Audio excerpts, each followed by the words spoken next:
Good morning and welcome to Mission Control Houston and the International Space Station Update. We're here with the International Space Station Flight Control Team inside the International Space Station Flight Control Room, which is led today by Flight Director Emily Nelson with Jack Fisher in the role of Capcom.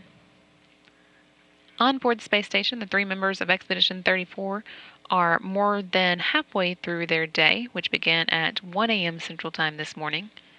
Currently orbiting 268 miles above the South Pacific Ocean and heading toward the coast of South America, they are Commander Kevin Ford of NASA and Russian flight engineers Oleg Novitsky and Evgeny Tarelkin.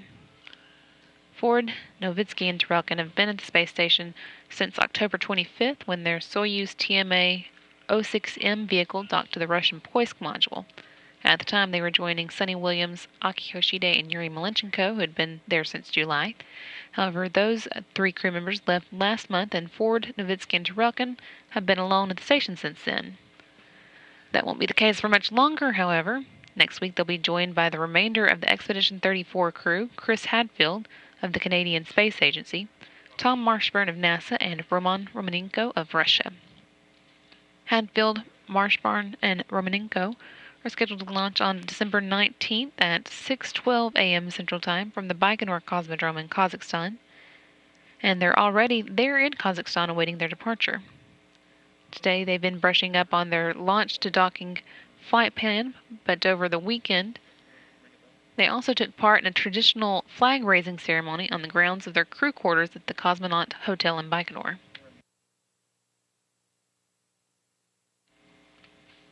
Hadfield, Marshburn, and Romanenko's Soyuz TMA-07M will be encapsulated in the upper stage of their Soyuz booster on Wednesday at the Baikonur Cosmodrome integration facility before the crew's final unsuited fit check dress rehearsal inside the Soyuz on Friday. Then the three stages of the Soyuz will be mated together on Sunday and the vehicle rolled out to the launch pad 1 week from today. Again, they're set to launch on December 19th and dock to the space station 2 days later. While they wait for the rest of the crew's arrival, Ford, Tarelkin, and Novitsky are keeping busy. In particular, Ford today has been spending time working with Robonaut 2, the crew's robotic crewmate. Robonaut came to the station on board Space Shuttle Discovery as part of the STS-133 mission in February of 2011. It's made its way through its initial checkout and today was scheduled to do some work with its task board, working with 3 different types of valves, basically to check on its hand-eye coordination. Ford, you can see here, inside the Kibo laboratory, was also spending some time at the aquatic habitat. That's home of the space station's fish experiment. He was working to monitor its water quality and make sure that it's providing a good home for those fish.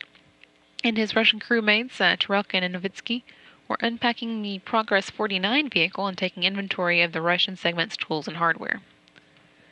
And for those interested in nitty-gritty space statistics, today also marks the 4-year anniversary of the U.S. segment's waste and hygiene compartment at the space toilet.